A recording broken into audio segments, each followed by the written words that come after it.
Charlas de la noche. Palabras con imagen. El análisis de los acontecimientos que influyen en nuestra vida con el periodista Francisco Durán Rosillo.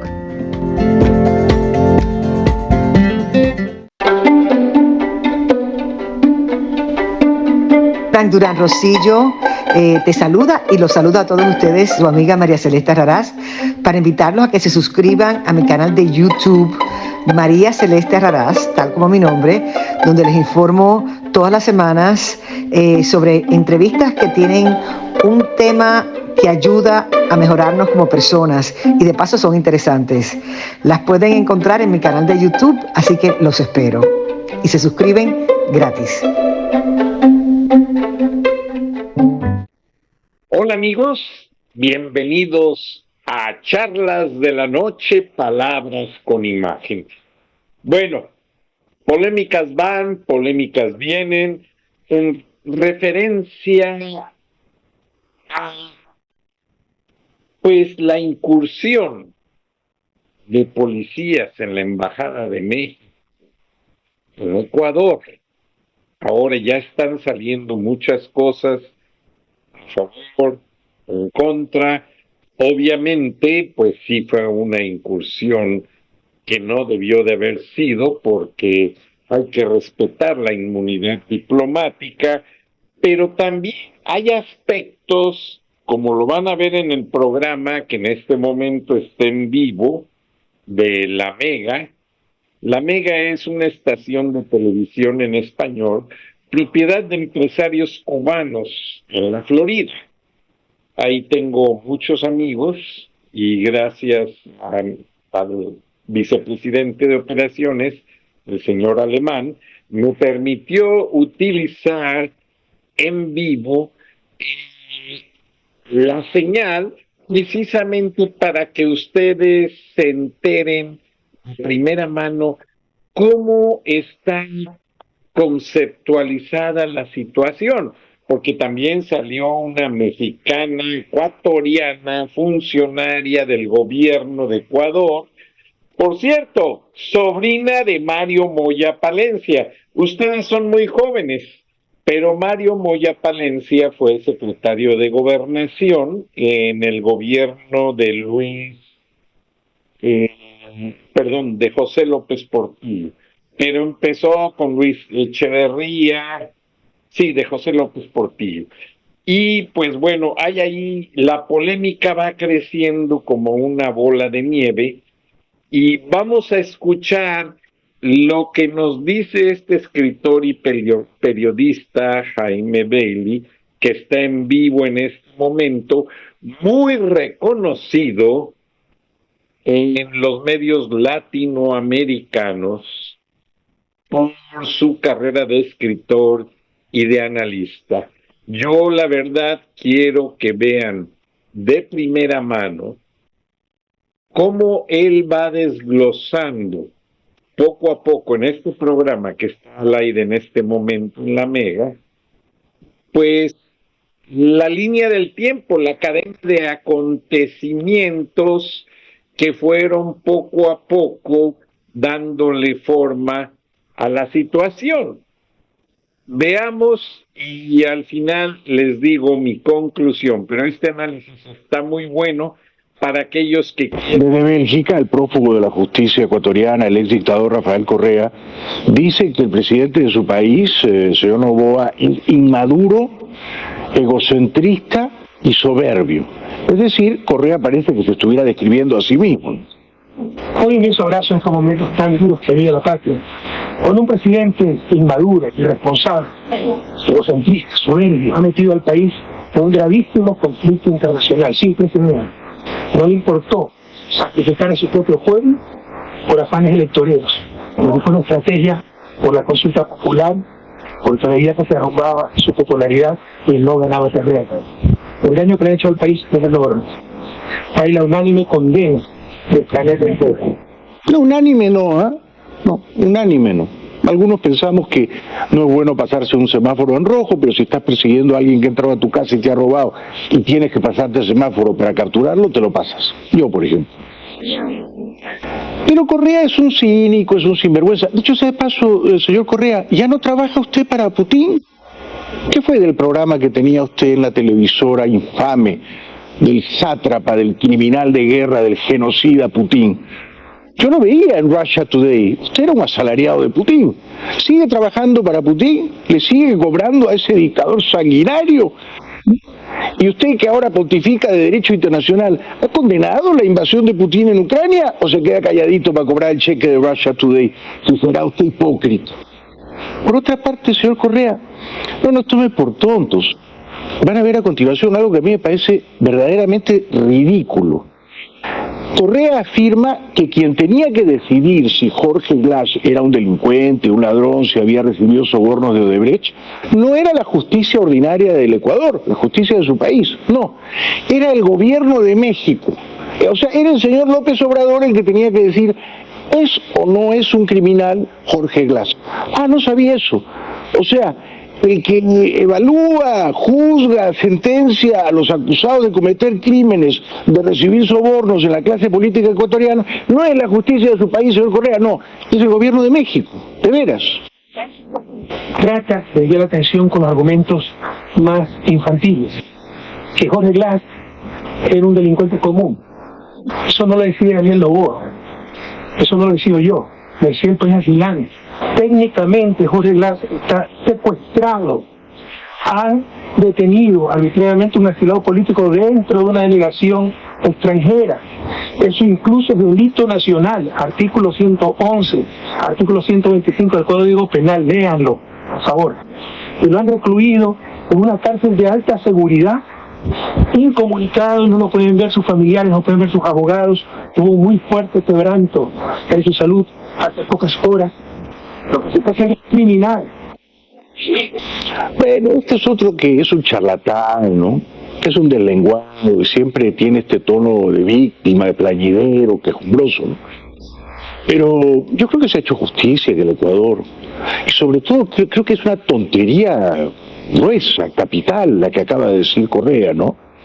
O sea que la justicia ecuatoriana no decide quién es delincuente y quién no es delincuente. Eso lo decide la delegación mexicana en Quito y el presidente mexicano López Obrador. No, señor, no. Está demostrado que Jorge Glass es un delincuente. Ha sido sentenciado 2 veces por asociación ilícita Odebrecht, por caso los sobornos cohecho agravado. 6 años, 8 años. Eso no tiene que decidir el señor López Obrador, el país que concede el asilo. Eso lo ha decidido la justicia ecuatoriana. Se ha resuelto en los tribunales, en las cortes del Ecuador. Es una vergüenza que usted hable así. Tampoco es verdad que la condena ha sido unánime. Ha sido mayoritaria, sí. Bastante mayoritaria. Sí, era previsible. Cuando te pasas un semáforo en rojo no te aplauden, ¿no? Pero si después explicas, estaba persiguiendo al que robó en mi casa y tenía que capturarlo y pude aprehenderlo porque me pasé el semáforo en rojo, 1000 disculpas, pero me lo pasé y nadie murió, quizá en ese contexto te entiende mejor. Por eso este ex embajador ecuatoriano en la ONU trata de describir el contexto para entender por qué Noboa toma la decisión que probablemente hubiera preferido no tomar, de entrar a la embajada, puesto que Noboa esperó a que la embajada le dijera a Glass, usted no califica para el asilo, salga por favor. Eso es lo que debió hacer México. En los últimos meses, él prácticamente se dedicó a darnos aquí lecciones, a darnos órdenes. Estaba por encima de la Corte Nacional de Justicia, estaba por encima de la Fiscalía y terminó acusando, insultando al presidente de la República, acusándolo de ser el autor del crimen de Villavicencio. Yo lo vi, lo pasé aquí en el programa, hace una semana, no más de 10 días. López Obrador diciendo Noboa ganó porque mataron a Villavicencio. Si no lo mataban, ganaba la candidata de Correa, o sea, la candidata de López Obrador, Luisa González. Una cosa muy fea, ¿no? Muy miserable, muy vil, la que dijo López Obrador. Por eso Noboa expulsó a la embajadora de López Obrador, a la señora Cerur.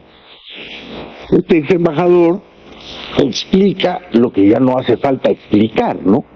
Que Glass estaba fugando de la justicia a su país. Glass tenía un régimen de libertad provisional. Glass se había comprometido a presentarse todas las semanas ante la justicia de su país. Y luego transgredió ese régimen, rompió ese compromiso y en diciembre de pasado se refugió en la embajada mexicana. Es decir, que estaba fugando de la justicia. Existe esta figura de ser huésped. Repito, el señor era un delincuente, es un delincuente, estaba cumpliendo una sanción penal impuesta por la Corte Nacional de Justicia Ecuatoriana. Escapa burla a la policía, va y le golpea la puerta al embajador, a la embajadora mexicana, le abre la puerta, venga, usted es huésped ahora. Este valeroso embajador, Hernán Pérez, revela algo que a mí se me había pasado. Y es que, a ver, Glass sale de la cárcel hace 2 años porque un narco que se hace amigo de él en la cárcel, el patrón, paga $250,000 en sobornos, principalmente al juez Curipalo. ¿Ah? Y lo que dice este embajador es que López Obrador está completamente entregado, vendido a los narcos en México. Por lo tanto, los narcos querían que Glass saliera de Ecuador. Los narcos ecuatorianos, que son muy poderosos en estos tiempos, y que están coaligados con los narcos mexicanos, al parecer querían que López Obrador sacase de Ecuador a Jorge Glass. Yo no había visto la mano negra de los narcos en esto, ¿no? Pero no en vano se denunció, porque se descubrió que eso estaba grabado en su teléfono celular, que este narco, el patrón Leandro Norero, era el que había puesto en libertad a Jorge Glass pagando sobornos. Esta desesperación por tenerlo al señor Glass fuera de la cárcel es debido a los vínculos que existen entre el señor López Obrador y su familia con el narcotráfico, tal como ha sido ya demostrado inclusive por las autoridades americanas.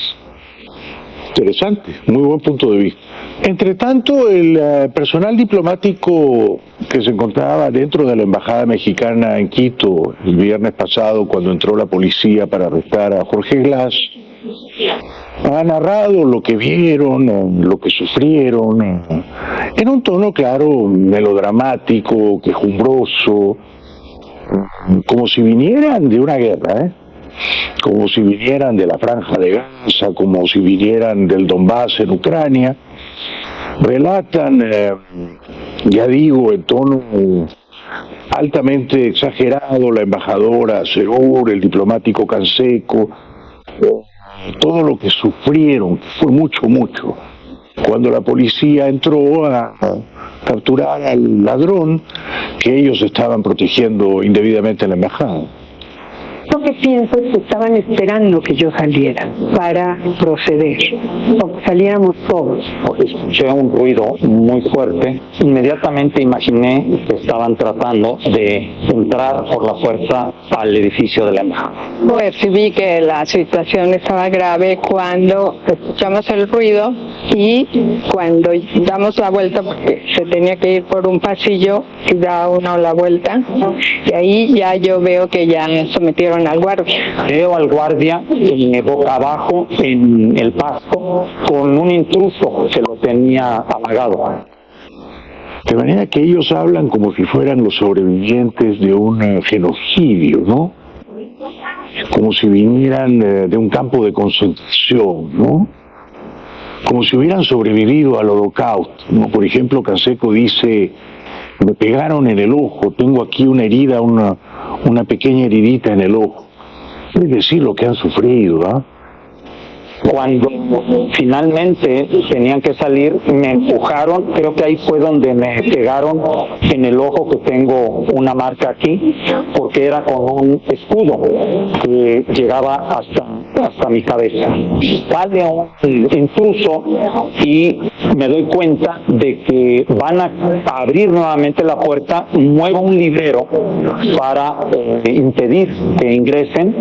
En eso me quitan a mí, mueven el librero, yo pues opongo resistencia lo más que puedo y me retiran hacia el fondo de la biblioteca. Un guardia entra y me apunta con un arma.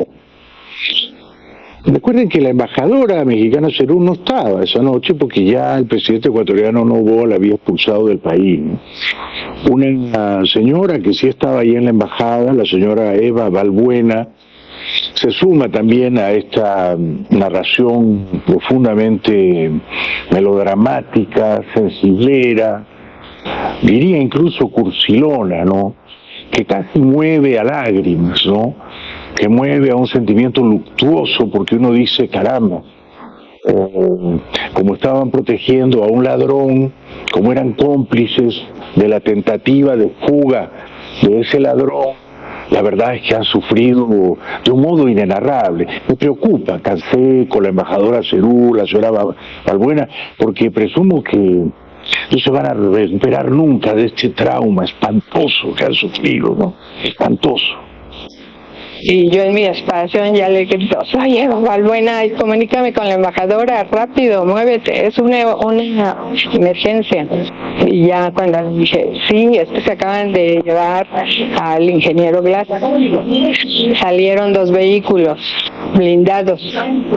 Contesto y me dice, va Marta, entraron en la embajada, se están llevando al ministro, lo están sometiendo, como que me iba describiendo lo que pasaba y yo le decía, sí, no puede ser, ¿cómo? No puede ser, dice la embajadora, que ya no estaba ahí porque la habían echado, y la habían echado porque su jefe, o sea, López Obrador, había insinuado que el presidente ecuatoriano Noboa tenía algo que ver con el crimen el año pasado del candidato presidencial ecuatoriano Villavicencio, o sea que Noboa había ganado porque habían matado a Villavicencio. No puede ser, dice la ultrajada señora. La han violentado, ¿ah? Y tal como ella y sus allegados o lugartenientes en la embajada mexicana relatan, da la impresión de que la policía ecuatoriana no había entrado para capturar a un ladrón, sino que había entrado al Vaticano para llevarse a rachas al Papa, ¿no? Se lo han llevado, pero ¿a quién se han llevado? A su santidad, a la divina providencia, al representante de Cristo en la tierra. No, bueno, se han llevado a un ladrón, no es para sufrir tanto, pero ellos sufren. Voy corriendo hacia la puerta, afuera de esta puerta de la biblioteca hay una reja, estaba ahí ya un vehículo que lo iban a meter en ese vehículo. Me impresiona porque ya era adentro de la embajada, no entendía, después comprendimos que entraron por la avenida Naciones Unidas y de reversa lo colocaron enfrente, todavía alcanzo a ver que lo suben a ese vehículo y arranca. En esas imágenes, este señor Canseco, me enternece, claro, está fuera de la embajada mexicana. Es decir, que estaba en territorio formalmente ecuatoriano y él seguía zarandeando a los guardias ecuatorianos, sin ningún derecho a ello, ¿no? Pero la verdad es que me enternecen porque yo veo que han sufrido un trauma del que no se van a recuperar. Ellos querían que el ladrón fugase y estaban viviendo una película policial, vamos a ayudar al ladrón a que fugue, ¿no? Para fastidiar a Correa, que es un presidente de derecha, vamos a hacerle un feo a Noboa, ¿no? Que es un presidente de derecha. Y les falló el plan, ¿no? Noboa les salvó la fiesta, les estropeó la película de fuga, la película policial. No pudo fugar el ladrón, ¿no? Entonces están frustrados. Han regresado a México. Bueno, han sido recibidos en el aeropuerto como héroes, ya digo. Parece que vinieran del Donbass en Ucrania, parece que vinieran de Gaza, se han jugado la vida, ¿no? Están malheridos, contusos, semiciegos, ¿no? Duras penas pueden caminar, pero representan la dignidad y la gallardía mexicanas que el bárbaro de Noboa ha pisoteado. No tengo más que dar las gracias a todas las personas que nos apoyaron, a la canciller, desde luego, a nuestro señor presidente Andrés Manuel López Obrador, mi agradecimiento. Al llegar a México siente uno que es una situación diferente, se siente uno en casa y ver el recibimiento de la propia canciller en la puerta de la entrada al aeropuerto es una sensación extraordinaria. El hecho de ver cuando arribamos la bandera, me siento de cierta forma de impotente. No se sienta derrotada ni impotente, no. Estamos con usted, le expresamos nuestro afecto, nuestra solidaridad, lloramos con usted. En realidad lo que ha ocurrido simplemente es que un criminal, un ladrón, no pudo fugarse de la justicia de su país, ¿no es cierto? Así que la derrotada no es usted. El derrotado es el ladrón que se iba a fugar. Véalo de esa manera, y así va a poder dormir tranquila. Y si no puede, avíseme, que yo tengo muy buenos médicos, amigos de México, que la pueden ayudar. Aquí la única derrota es la que ha sufrido el ladrón que iba a fugar de la justicia de su país. También es verdad que ha quedado en una situación muy incómoda, pobrecita ella, ¿no? También le mando un abrazo, no sé por qué hoy estoy tan compasivo repartiendo abrazos a medio mundo, pero es la ministra de Gobierno de Ecuador. Esta señora, pues estaba ahí en el kitchen cabinet de Noboa cuando iban a decidir entramos o no entramos. Ella se llama Mónica Palencia, ministra de Gobierno de Ecuador. Y hay un pequeño detalle. Esta señora, ministra de Gobierno de Ecuador, ha sido mexicana la vida entera porque nació en Durango. Es decir, era mexicana hasta el año pasado cuando eligieron presidente a Noboa. Y para servir como ministra en el gabinete de Noboa, Noboa expidió un decreto dándole a ella, la mexicana, a Mónica Plasencia, la nacionalidad ecuatoriana. Entonces ahora la quieren quemar viva, la pobre señora. Ella dice, pero yo no tengo la culpa, yo no tomé la decisión, sí, yo soy mexicana, pero también soy ecuatoriana. Más tiempo ha sido mexicana, ¿no? La vida entera. Ecuatoriana hace más o menos un año, pero da igual, ella tiene la doble nacionalidad. Y ella se excusa, y yo le creo, diciendo que en el momento final el que tomó la decisión fue el presidente Daniel Noboa, y que ella le dijo, mira, como yo soy mexicana o en parte mexicana, prefiero dar un pasito al costado y no ser parte de la decisión final, ¿no? Así que pido que no la quemen viva, por favor, ¿no? Vengo de padres que me inculcaron un fuerte amor por México, bajo el entendido de que estoy ya siendo víctima de una persecución y se ha presentado, incluso antes de escucharme, solicitud de juicio político. Déjenla en paz, ¿ah? Déjenla en paz. Ella no tomó la decisión final de entrar a la embajada mexicana. Y la decisión la tomó el presidente ecuatoriano Noboa. Quizá ella discrepaba, no queda claro. Pero aún si apoyaba la decisión, bueno, tampoco son tiempos de la Santa Inquisición, ¿no? Es decir, que quizá la señora entendía que Jorge Glass no era un perseguido político. Ella se defiende así, la ministra Mónica Palencia.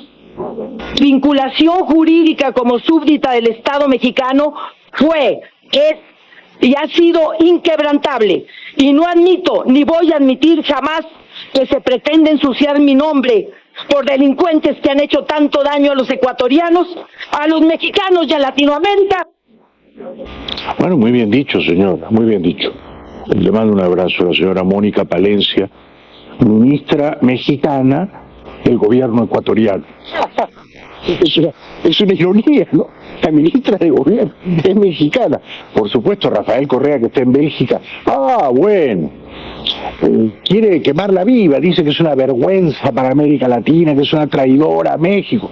Tampoco. Entonces hoy en la rueda de prensa a López Obrador, un periodista que me parece bastante arrastrado, este periodista, le pide, ¿no?, a López Obrador, en tono untuoso, en tono sobón, que comience una investigación contra esta señora, la ministra mexicana de Gobierno de Ecuador, Mónica Palencia. Déjenla en paz. Palencia, la ministra ecuatoriana, que también es mexicana. En su caso hemos documentado, al menos en mi espacio, Sexto W, hemos documentado su responsabilidad directa en este asunto. Incluso diputados ecuatorianos han comenzado ya un proceso de juicio penal en su contra dentro de los límites del Congreso ecuatoriano para establecer su responsabilidad en el asalto a la embajada mexicana. ¿Qué pretende este periodista adulón de López Obrador? ¿Pretende que López Obrador mande un avión Hércules a Quito a capturar a la señora? ¿Qué pretende? La señora es mexicana toda la vida, nació en México, pero se ha nacionalizado ecuatoriana, y además ella ya explicó que cuando se al final, ¿no? Cuando se iba a tomar la decisión, entramos o no entramos, y creo que ella era partidaria de que no entrara la policía ecuatoriana a la Embajada de México, ella ya explicó que pidió no participar. Por eso López Obrador ha hecho bien en decir, no la vamos a juzgar, investigar ni perseguir, porque ella ha explicado esto. Ella dice que le pidió al presidente de su país de no participar en este asunto. Si se decidía pues actuar como se hizo. Es interesante lo que ella plantea. Además, la canciller de Ecuador ya declaró de que la orden la dio el presidente. ¿Quién más iba a dar la orden? Una orden tan grave, entrar o no entrar a una embajada, cuando en realidad las embajadas son inviolables, tiene que haber dado el presidente, ¿no es cierto? Ahora, Ecuador violó las leyes internacionales al entrar a la fuerza a la embajada mexicana. Claro que las violó. Pues quiero hacer una comparación simple. Uno no debe pasarse un semáforo en rojo, ¿no es verdad? O sea, uno no debe entrar a la fuerza a una embajada. Muy bien. Entonces yo estoy conduciendo mi vehículo y no debo pasarme un semáforo en rojo, ¿correcto? No debo. Esa es la ley, ¿no? Ley de tránsito. ¿Qué tal si yo estoy persiguiendo a un sujeto que ha entrado a mi casa y me ha asaltado? Estoy persiguiendo a un ladrón. ¿Ah? Él va a toda prisa y yo voy detrás de él. Hay un semáforo en rojo y el ladrón se pasa al semáforo en rojo. Y yo tengo que detenerme y obedecer el semáforo en rojo y dejar que el ladrón se escape y obtenga la impunidad porque yo tengo que respetar el semáforo en rojo. No, ¿verdad? Es un ladrón, lo tengo que capturar, ha robado en mi casa, se acaba de pasar él mismo el semáforo en rojo, yo también me paso el semáforo en rojo. ¿Está bien pasarse los semáforos en rojo? No, no está bien. ¿Está bien entrar a la fuerza de las embajadas? No, no está bien. Pero puede haber excepciones. Y en el caso de estar persiguiendo yo mismo a un ladrón y hay un semáforo en rojo que va a impedir que lo capture, me tengo que pasar el semáforo en rojo. Esto es lo que ha ocurrido con la embajada mexicana en Quito. Por eso es que no todos en México se dejan engañar o manipular por el taimado señor López Obrador. Adulón y protector de dictadores, de golpistas, de ladrones, ¿no? Que regala el asilo político a todos sus amigotes, que no lo merecen. No todos se dejan engañar. Fíjese, esta senadora mexicana, Lili Telles, tiene una carrera como periodista, también senadora por Sonora. Ella sale a decir lo que hemos venido diciendo aquí noche a noche. Este conflicto lo origina López Obrador porque López Obrador se comporta como un matón. En Bolivia, en Perú, en Ecuador, se comporta como un matón. Porque usa el asilo político para proteger a ladrones, a delincuentes y a golpistas. Muy bien dicho, senadora Lili Telles. Como Ecuador ha constatado, López Obrador es el bully de Latinoamérica. López Obrador, presidente de México, violó el concepto que los mexicanos honramos. El respeto al derecho ajeno es la paz. Y luego ella critica el comportamiento del señor Roberto Canseco, que era en ese momento, cuando entró la policía ecuatoriana a la Embajada de México en Quito, el representante diplomático de más alto rango de México, porque la embajadora ya no estaba, había regresado a Ciudad de México. Pero es verdad, y yo no había reparado en ello, que una cosa es que Canseco se defienda dentro de la embajada, empujando a los guardias, ¿no? Tratando de resistir que los agentes del orden se llevasen a Glass. Eso es una cosa. Otra cosa es que Canseco sale de la embajada y fuera de la embajada, que ya no está en teoría protegido por la inviolabilidad de la sede diplomática, sigue, digamos, tratando de impedir que las fuerzas del orden cumplieran su trabajo, que era capturar a un ladrón, ¿no? Entonces la senadora mexicana, no es ecuatoriana, ella es una senadora mexicana del PAN, dice que el comportamiento del señor Canseco fue una abierta conspiración contra la justicia y la ley del Ecuador. Pueblo de Ecuador y presidente Daniel Noboa, muchos millones de mexicanos nos sentimos profundamente avergonzados por la forma en que actuó el encargado de despacho, Roberto Canseco, que salió a violar el suelo ecuatoriano tras un criminal. Efectivamente, López Obrador ha faltado al respeto en una forma gangsteril al pueblo de Ecuador. Sí, la verdad que sí. López Obrador se comporta como el jefe de una mafia, como el patrón del mal. Yo le he puesto ahora el patrón del mal. Es un gángster. Y protege a zampones, a bribones, a fascinerosos, a truanes, siempre que sean de izquierda, ¿no? O sea, si son de izquierda no hay problema. ¿Ah? Evo Morales en Bolivia, Pedro Castillo en Perú, Jorge Glass en Ecuador y muchos otros de distinto y colorido pelaje. Y si son solamente narcos y operan en México, López Obrador ni los toca, los deja tan contentos. En ningún gobierno mexicano el narcotráfico ha florecido tanto como en el gobierno de López Obrador, y ninguno. Ha sido un aliado funcional de los narcos. Hoy el patrón del mal, López Obrador, estaba contento porque todos en la OEA, decía él, habían votado a favor de México y en contra de Ecuador. Sin embargo, no parecía demasiado contento con el secretario general de la OEA, el uruguayo Almagro. Almagro ha tenido una trayectoria pública curiosa, ¿no? Porque era un canciller de izquierda chavista, de Uruguay, y era declaradamente un admirador de Chávez en aquellos tiempos. Luego le eligieron desde la izquierda secretario general de la OEA, y una vez en la OEA me parece que en general ha hecho un trabajo correcto, ¿no? Pero eso, por supuesto, le ha molestado a López Obrador y no se acorta de criticarlo.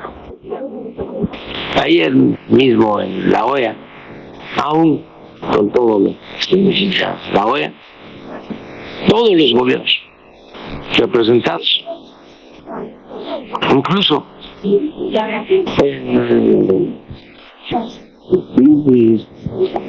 el secretario Almagro, Luis Almagro, que dio una actitud muy conservadora y antidemocrática,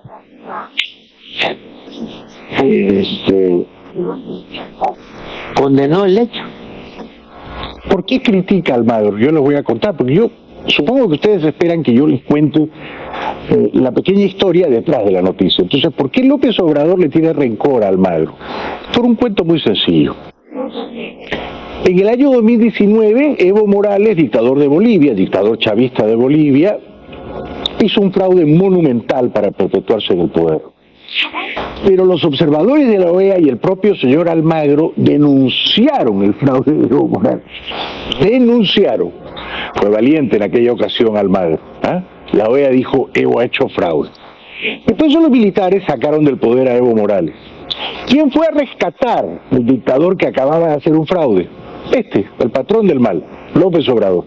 Mandó un Hércules de la Fuerza Aérea Mexicana y sacó a Evo Morales de su país, lo llevó a México, después Evo se fue a vivir en Argentina. Y desde entonces Evo está desesperado por volver al poder, pero ahora ya está peleado con Luis Arce, ¿no? O sea que, digamos, la izquierda chavista boliviana está peleada, tiene dos cabezas, Evo y Arce. Bueno, por eso es que López Obrador se hace el que no recuerda el apellido de Almagro, pero sí que lo recuerda. Yo creo que se hace el que no lo recuerda para rebajarlo o menospreciarlo, ¿no? También López Obrador está contento porque el gobierno de derecha de Argentina, de Milei, votó contra Ecuador, lo que me sorprendió. Milei podría haber hecho lo que hizo Bukele, ¿no? No vamos a votar ni en contra ni a favor, vamos a abstenernos. Pero la canciller de Argentina ordenó que se votara contra. Y yo lo entiendo, Vuelvo a la metáfora del semáforo en rojo.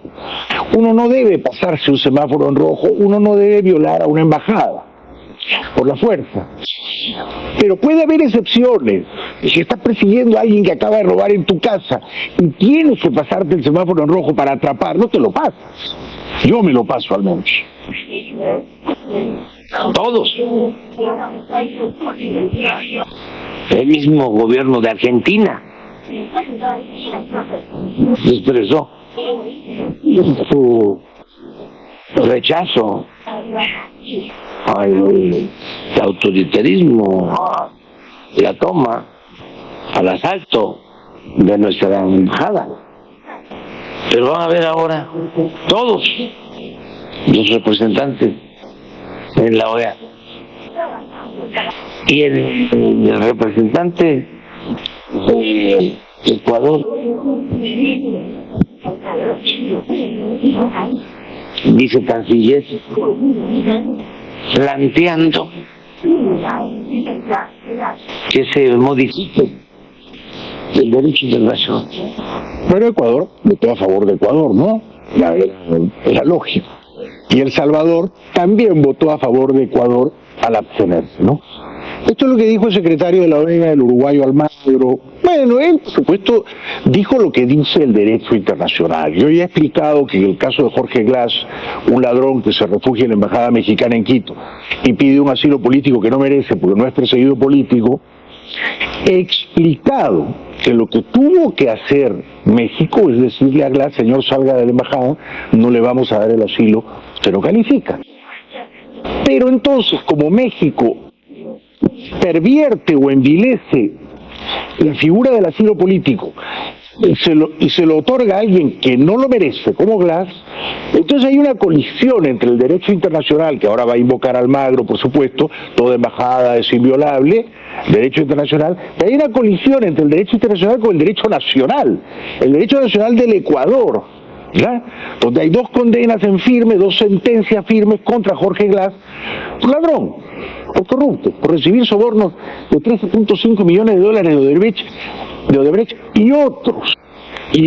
Entonces, Noboa, el presidente ecuatoriano, tenía que elegir entre: voy a cumplir el derecho internacional, no entro, o voy a cumplir el derecho nacional de los ecuatorianos, entro y lo someto a la justicia ordinaria de mi país. El presidente ecuatoriano Noboa, que en los próximos días creo que va a venir aquí a Miami, ojalá pudiera venir aquí al programa, está cordialmente invitado desde luego, explicó hoy que lo que él está tratando de hacer es someter a los políticos ladrones, a los políticos corruptos de su país, al imperio de la ley, que por eso va pronto a una consulta popular. Y los políticos corruptos que lucran con el dolor de la población. Hemos visto en los últimos días cómo las personas, algunos delincuentes sentenciados, otros pronto van a ser sentenciados, están hablando y atacando la consulta porque se ven perdidos. Están atacando también nuestro gobierno, están atacando nuestra integridad, y algunos, los más atrevidos, piden sanciones para su propio país. Cuando dice los más atrevidos, está pensando en el ex dictador ecuatoriano Rafael Correa, prófugo de la justicia de su país, refugiado en Bélgica. También dijo el joven presidente ecuatoriano Noboa que está convencido de que la mayoría del pueblo de su país lo apoya y votará en el plebiscito o referéndum a favor de la agenda que él impulsa. Lo único que sí podemos estar seguros es que la conchudez no tiene límite en esta gente, y que podrán podrán vociferar, podrán hacer todo el escándalo que quieran. Al final del día, el pueblo ecuatoriano, el pueblo amazónico, va a votar por el sí, y van a votar para que exista protección de los militares en todo el territorio ecuatoriano, para que haya oportunidades y para que no haya impunidad en ningún lado. Las encuestas revelan que más o menos 7 de cada 10 ecuatorianos apoyan lo que hizo Noboa al sacar a un ladrón como Jorge Glass de la embajada mexicana en Quito, ¿no? Habla la gente. Es una encuesta que hizo una televisora ecuatoriana y esta opinión es favorable a Noboa en el sentido de que este ciudadano dice: necesitamos mano dura. Si el presidente no pone mano dura en este país, las cosas no marchan. Hay que tener mano dura para cambiar este país, para que él sea otro. El presidente está trabajando bien. Él está haciendo lo que tiene que ser de un buen presidente, como tipo joven, educado, preparado. Se diga lo que diga el presidente de México, porque le he dicho un montón de majadería, pero usted sabe que nuestro presidente no ha contestado nada. Tiene razón, ¿no? Es un majadero, un prepotente, López Obrador, ¿no? López Obrador ha actuado de mala fe, porque sabía perfectamente que Glass recibió sobornos millonarios de Odebrecht. Y no le ha importado, ¿verdad?, abusar de la figura del asilo. Vamos a darle el asilo, no me importa que sea un ladrón, es amigo nuestro, es de izquierda, hay que sacarlo de Ecuador, que se fastidie Noboa. López Obrador quiso humillar a Noboa, y Noboa será joven, pero no es tan tonto, y no se ha dejado humillar. Por eso este señor dice que López Obrador, yo coincido con él, le faltó el respeto al Ecuador al darle el asilo a alguien que no era un perseguido político. Y el presidente mexicano ha irrespetado a nuestro país dando refugio a un delincuente. Entonces, ¿quién provocó esto? Fue el gobierno mexicano. Bueno, es un tema bastante delicado, sobre todo porque estamos hablando de relaciones internacionales en las cuales uno tiene que guardar la diplomacia, pero por otro lado también considero que dejar que alguien que ya tiene una condena se vaya así libre, como que no ha hecho nada, yo creo que por ese lado sí, por otro lado no. Mi teoría del semáforo en rojo, no te debes pasar nunca un semáforo en rojo, claro que no. Pero si estás persiguiendo a un ladrón que acaba de robar en tu casa, y si no te detienes, sigues, te pasas el semáforo en rojo y gracias a eso lo capturas, y en cambio, si te detienes en el semáforo en rojo y él huye y escapa de la justicia y ya no lo puedes capturar, no, te pasa el semáforo en rojo. Esto es lo que ha hecho Noboa. Sí, se pasó un semáforo en rojo, sí. En general, no hay que pasárselo, sí, pero capturó al ladrón, que ese era el propósito esencial, servir a la justicia de Ecuador.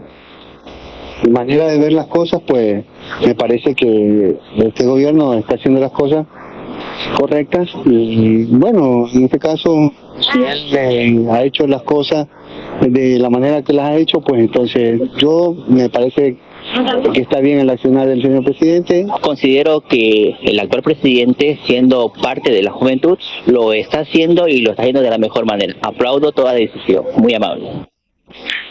Otra opinión de ecuatorianos que respaldan lo que ha hecho Noboa, aunque desde el punto de vista de la ley internacional haya sido un tanto atrevido o heterodoxo. Creo que la mayoría del país ve con buenos ojos esa disposición que se tomó y que bueno que se le haya apresado, porque así tienen que estar todos los delincuentes presos. Me parece muy bien, porque todos los pillos deben de ir donde van todos, no solamente los pobres, sino que también los ricos. A ver, cuando yo digo que Jorge Glass es un ladrón, no es que estoy diciéndolo así porque sale del foro, una arbitrariedad, porque es mi opinión, es un hecho demostrado. Ha sido juzgado y sentenciado. 6 años de cárcel, caso de Odebrecht, asociación ilícita. El jefe de Odebrecht en Ecuador, José Conceizao dos Santos, dijo: nosotros le dimos a Glass, pero no directamente a él, sino a su tío Ricardo Rivera, en total $13,5 millones. Y eso está demostrado. En la ruta del dinero se ha verificado. De hecho, uno de los socios de los conspiradores de este soborno de Odebrecht en Ecuador, uno de los socios de Glass y del tío de Glass, Rivera, era el contralor Polit. Polit escapó acá a Estados Unidos, él también recibió sobornos millonarios, ¿no? Se calcula que Polit recibió 12 millones. Glass y su tío recibieron 13,5. A este Polit lo están juzgando aquí en Estados Unidos. Y hoy, el que era jefe de Odebrecht en Ecuador, o sea, Conceizao dos Santos, ratifica que sobornaron a Glass, al tío de Glass, que era como el testaferro que recogía los dineros, y a Polit. Así que no es que yo me lo invento, ¿no? Es algo que se ha demostrado, que está ahí, son los hechos. En la Corte del Distrito Sur de Estados Unidos se desarrolla el tercer día de juicio por lavado de activos contra el excontralor ecuatoriano Carlos Pollitt. La diligencia se retomó con la parte final del interrogatorio de la Fiscalía a José Santos, ex ejecutivo de Odebrecht en Ecuador, y el contrainterrogatorio del abogado de Pollitt, Howard Repnick. En esta última parte se conoció que no solo Pollitt recibió sobornos de parte de la constructora brasileña, sino que el ex vicepresidente Jorge Glass y su tío Ricardo Rivera tenían otra ruta para los pagos ilegales en España. Eso está ocurriendo hoy acá en los tribunales de justicia de Estados Unidos. El juicio a Pollitt. Porque Glass fue enjuiciado en Ecuador. Y condenado en Ecuador, y fue a la cárcel 4 años, pero no pasó los 6 años porque un narco pagó sobornos y lo sacó de la cárcel. Se ha demostrado la ruta del dinero. Los sobornos que pagaba Odebrecht los pagaba al tío de Glass, Ricardo Rivera, en Barcelona vía Ámsterdam. Eso está demostrado, lo dice el reportaje. En el contrainterrogatorio, el abogado de Pollitt exhibió registros de pagos del Departamento de Sobornos de Odebrecht. Uno con el código TIO adjudicado a Rivera es de $240,000 y fue hecho en julio de 2010 a la empresa Cosmac Media Mercados SL de Barcelona mediante ING Bank en Ámsterdam.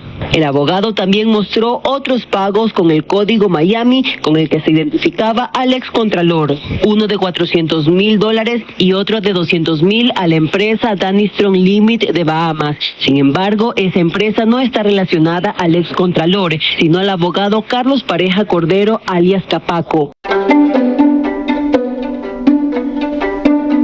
Frank Durán Rosillo te saluda y los saluda a todos ustedes, su amiga María Celeste Raraz, para invitarlos a que se suscriban a mi canal de YouTube, María Celeste Raraz, tal como mi nombre, donde les informo todas las semanas sobre entrevistas que tienen un tema que ayuda a mejorarnos como personas y de paso son interesantes.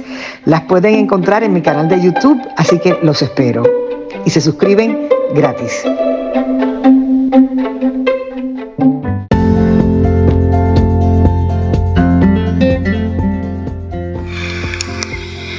Escuchaste el análisis de la noticia, transparente como el agua, con el periodista Francisco Durán Rosillo.